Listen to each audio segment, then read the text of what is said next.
advantages of living on a desert island in that isolation. This is how I've got to try to sleep too.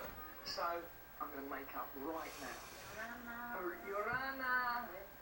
Thank you. Oh, I like the look of it. I've been away too long and I need to get some shot points back.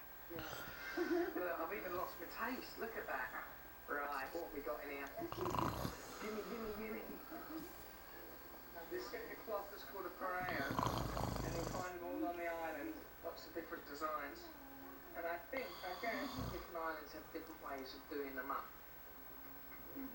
I've only been on desert island for a long